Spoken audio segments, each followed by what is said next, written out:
के समाचारों के साथ आवाज सुनकर सीएम ने हेलीकॉप्टर में बिठाया, 15 मिनट बात की।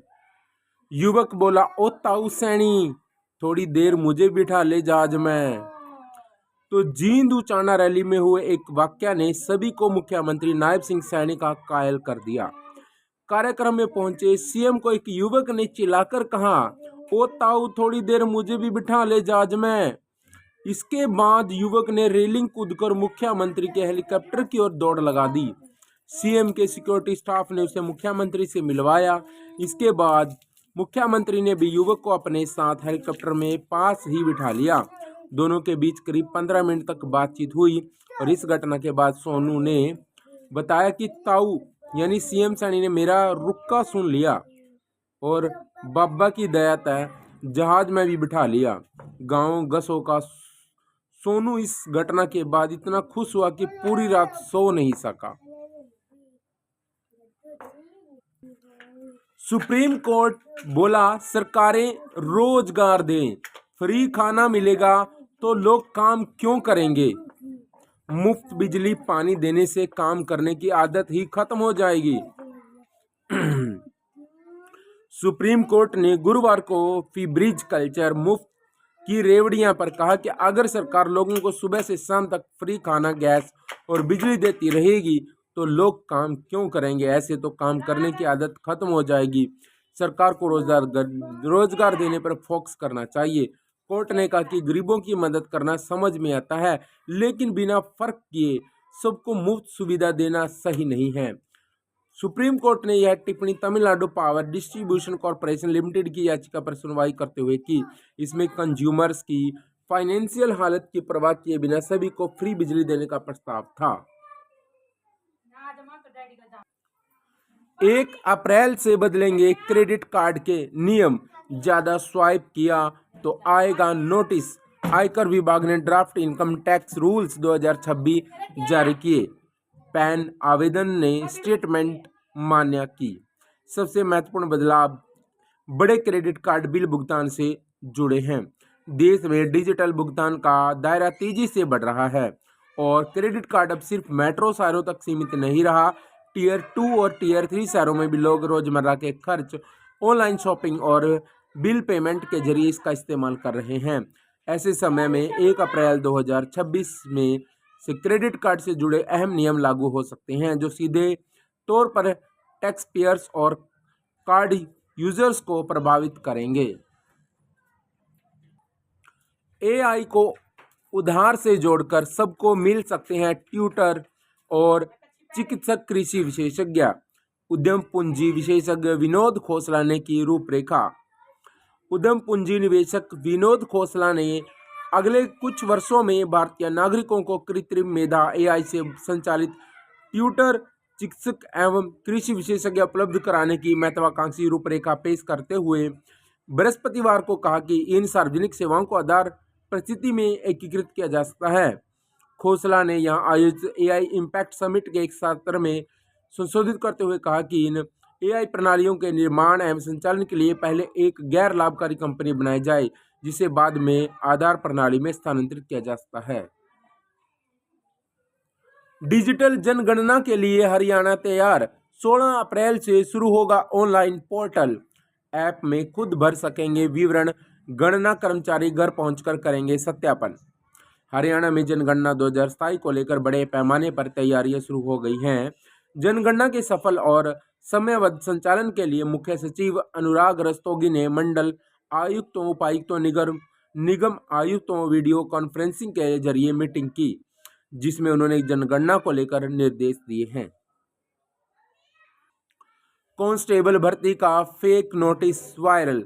हरियाणा पुलिस कांस्टेबल के 5500 पदों पर भर्ती के पीएमटी और पीएसटी की डेट को लेकर हरियाणा स्टाफ सिलेक्शन कमीशन का एक और नोटिस वायरल हो रहा है। इस नोटिस में डेट का उल्लेख किया गया है। हालांकि इस नोटिस को हरियाणा स्टाफ सिलेक्शन कमीशन के चेयरमैन हिम्मत सिंह ने फेक बताया।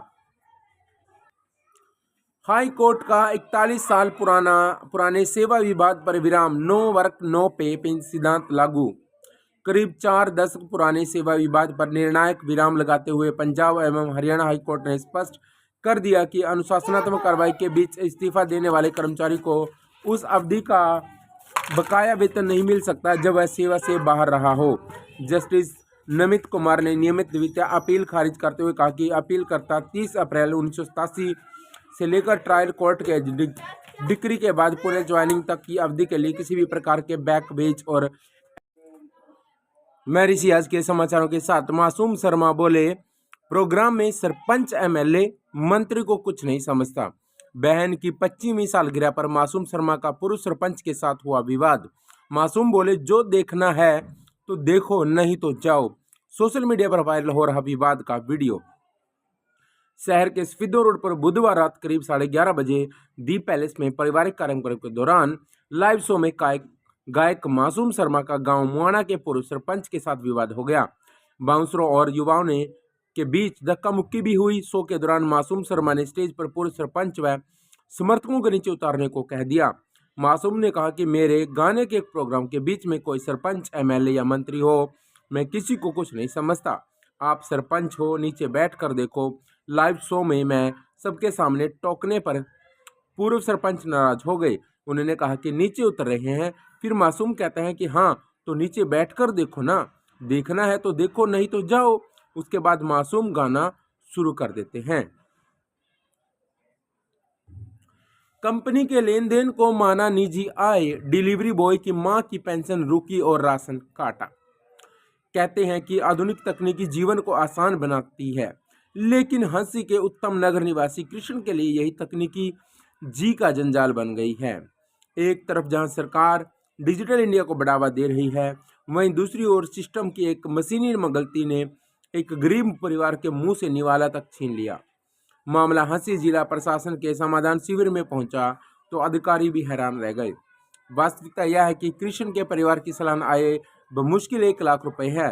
पिता की लंबी बीमारी के बाद हुई मृत्यु ने परिवार को पहले ही आर्थिक रूप से तोड़ दिया था। 8 लाख की फर्जी आय दर्ज होते ही सिस्टम ने इस परिवार को संपन्न श्रेणी में डाल दिया। नतीजा यह हुआ कि कृष्ण की मां की विधवा पेंशन तुरंत काट दी गई और राशन डिपो से मिलने वाला रास्ता, अनाज का रास्ता भी बंद हो गया।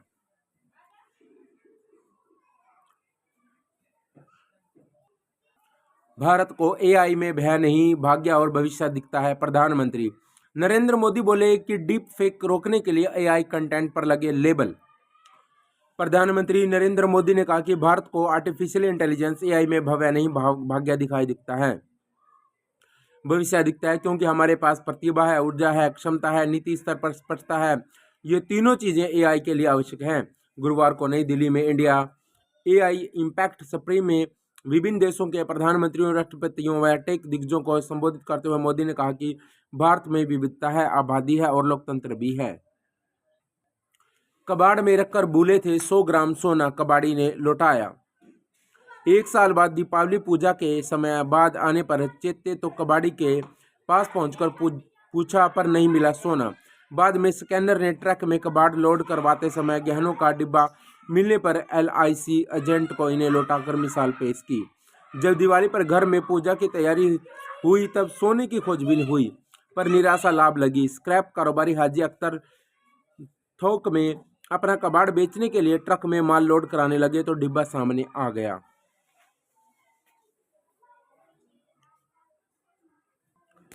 ऑनलाइन पोर्टल के माध्यम से होगी हरियाणा में जनगणना। राज्य में डिजिटल जनगणना 2025-27 की तैयारियां शुरू।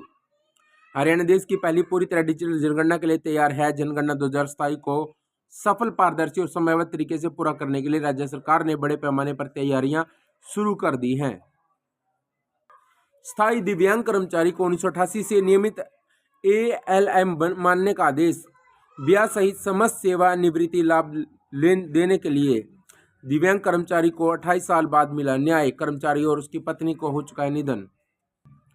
गांव के मंदिर से निकली सरकारी नौकरी की राह, 26 को अब तक मिली सफलता। सीतापुर जिले में सामुदायिक पढ़ाई का मामला सामने आया। छात्र ही बने शिक्षक और बिना कोचिंग खड़ा किया प्रतियोगी इकोसिस्टम। फर्जी विश्वविद्यालयों का जाल 12 राज्यों तक फैला, यूजीसी ने किया सतर्क। देश में शिक्षा माफिया के हौसले किस तरह बुलंद है, इसका अंदाजा फर्जी विश्वविद्यालयों की बढ़ती संख्या से लगाया जा सकता है। 2 साल पहले तक 8 राज्यों में फर्जी विश्वविद्यालयों की मौजूदगी थी, लेकिन अब यह 12 राज्यों तक पहुंच गई है। फर्जी विश्वविद्यालयों की संख्या भी पिछले 2 सालों में 20 से बढ़कर 32 तक पहुंच गई है। जिन नए राज्यों में फर्जी विश्वविद्यालय खुले हैं उनमें हरियाणा, राजस्थान, झारखंड और अरुणाचल प्रदेश शामिल हैं। हरियाणा शिक्षा बोर्ड के अध्यक्ष पद का डॉक्टर पवन ने पुनः कार्यभार संभाल लिया। करीब 36 वर्षों के शैक्षिक अनुभव के आधार पर डॉक्टर पवन कुमार ने वीरवार को हरियाणा विद्यालय शिक्षा बोर्ड के अध्यक्ष पद का कार्यभार पुनः संभाल लिया है। नियुक्ति पर उन्होंने मुख्यमंत्री नायब सिंह सैनी और शिक्षा मंत्री महिपाल डांडा का आभार जताया। HKRN कर्मचारियों के पंजीकरण का समय तीसरी बार 15 मार्च तक बढ़ गया। हरियाणा कौशल रोजगार निगम के तहत जॉब सिक्योरिटी के लिए पंजीकरण का समय फिर बढ़ गया है। कर्मचारियों के पंजीकरण के लिए 15 मार्च तक पोर्टल खुला रहेगा। पहले पंजीकरण के लिए 31 जनवरी तक का समय था, इसके बाद इसे बढ़ाकर 20 फरवरी तक किया गया।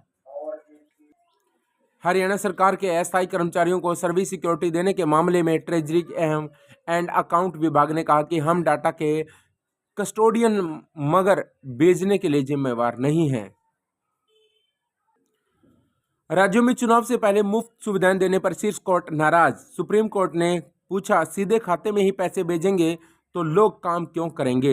रोजगार दें ताकि वे गरिमा से काम कर सके। राज्य घाटे में है, फिर पैसा कहां से बांट रहे हो? राज्यों में चुनाव से पहले मुफ्त सुविधाएं देने के पर सुप्रीम कोर्ट ने गुरुवार को नाराजगी जताई।